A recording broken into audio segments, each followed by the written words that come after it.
Bien, este es el primer vídeo de la unidad 10 que se titula La historia de nuestro planeta.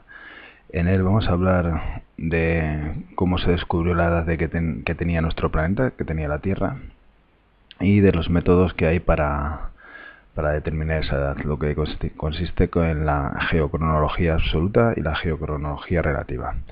Y al final acabaremos hablando del actualismo como método de trabajo en geología.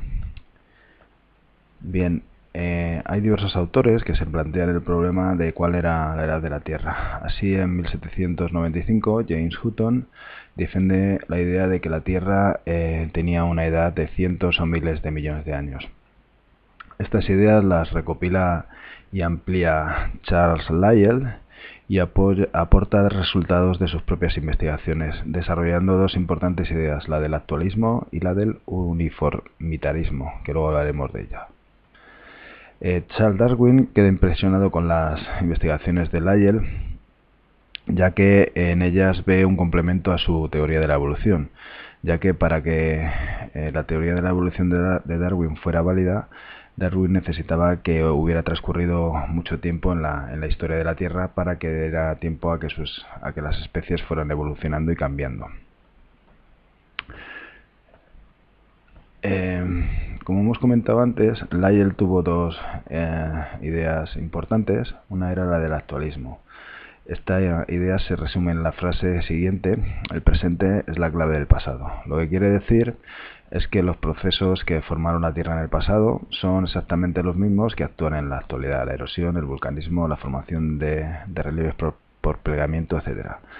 Realmente esto es en gran parte cierto, aunque no del todo, ya que ha habido en el pasado situaciones y procesos que actualmente no se producen, como el intenso bombardeo de meteoritos en el inicio de la historia de la Tierra, o que en la primera atmósfera no existía oxígeno. La otra idea, la del uniformitarismo, se resume en la frase que los procesos geológicos son muy lentos.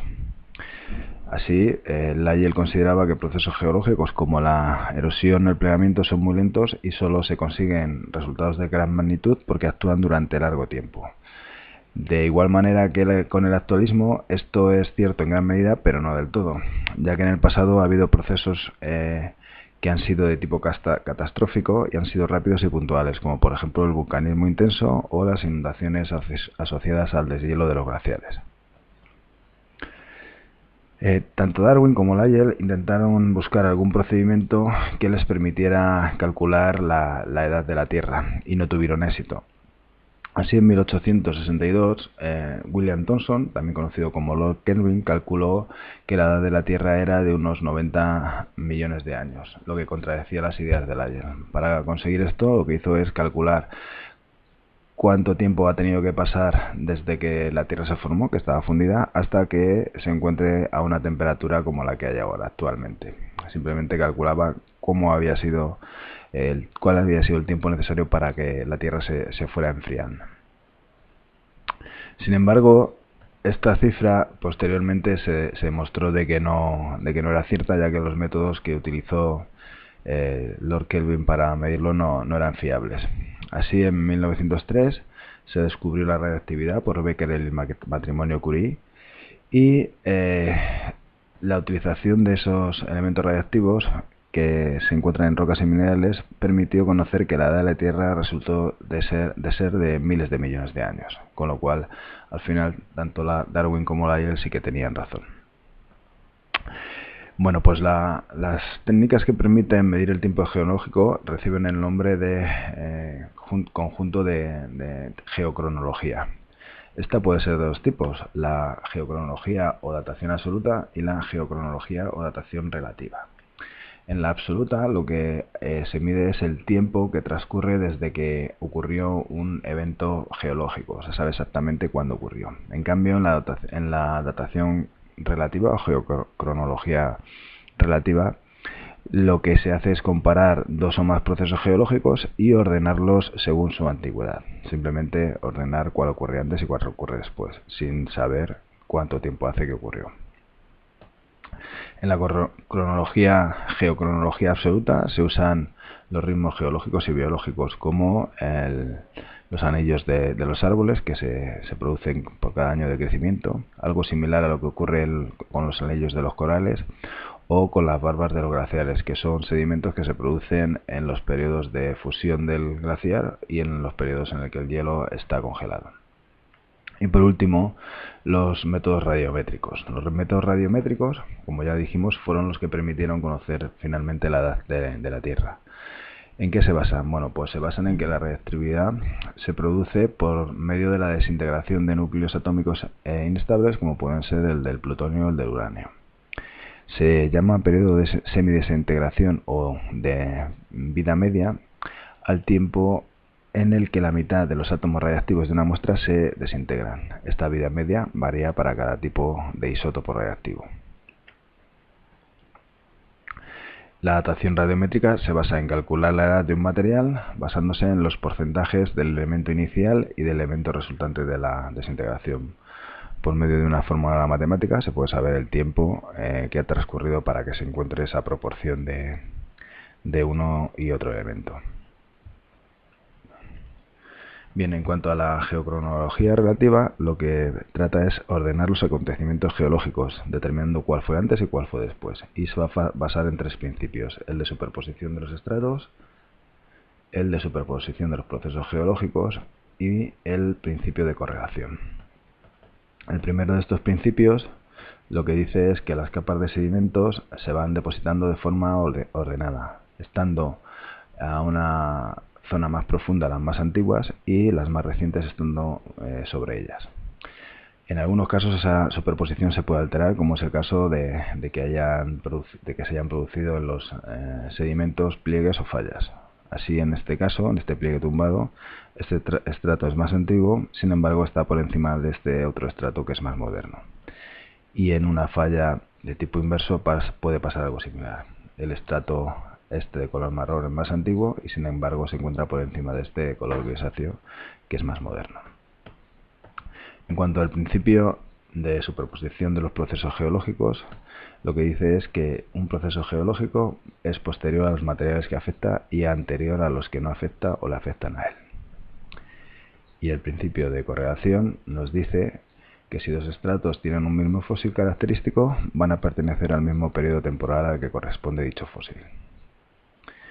Bien, con estos principios lo que se puede hacer es elaborar historias geológicas de una zona. Aquí tenéis un ejemplo. Aquí tenemos un corte geológico, que ya hablaremos de ellos, en el que hay diferentes materiales, la base es de nequis y esquistos, hay estratos plegados, hay un plutón, hay un dique de basalto, otros estratos sedimentarios y por último otros. También nos encontramos aquí, por ejemplo, esta estructura que es una falla. Bien, para hacer la historia geológica sería ver cómo han ido ocurriendo los acontecimientos que han dado lugar a esta estructura. Bueno, aquí veis el primer paso, lo que produce estos materiales. Luego esos materiales se ven cubiertos de otra capa de sedimentos. Aquí se ve un tipo de límite entre esos dos tipos de estructuras que ya explicaremos. Ese mar luego se va a retirar y se van a producir pliegues en una fase orogénica. Se va a producir una intrusión de magma que dará lugar a rocas plutónicas.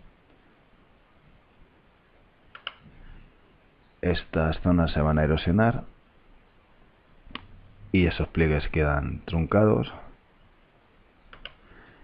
y después vuelve a ascender el nivel del mar, produciéndose otra nueva serie de sedimentos.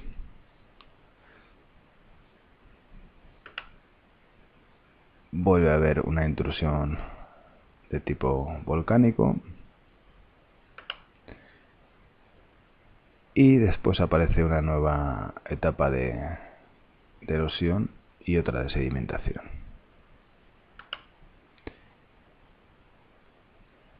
Bien, luego eso se vuelve a erosionar y aquí aparece una falla que daría lugar al esquema inicial. Bueno, esto ya lo veremos.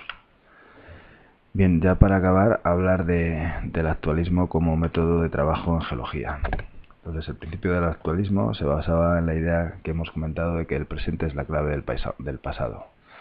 De tal manera que si encontramos en un material del Triásico este tipo de estructura, vemos que son similares a las que hay en una playa actual. Con eso interpretamos que los sedimentos que formaron esta roca, esta arenisca, se depositaron en una zona litoral de aguas poco profundas. Los principios naturales del pasado son los mismos que actúan ahora. Analizar los procesos actuales nos permite interpretar lo del pasado, ¿vale? También este principio se puede usar en el estudio de los fósiles por medio de la anatomía comparada. En la anatomía comparada lo que nos permite es reconstruir el aspecto y algunos hábitos de animales extinguidos estudiando sus restos fósiles.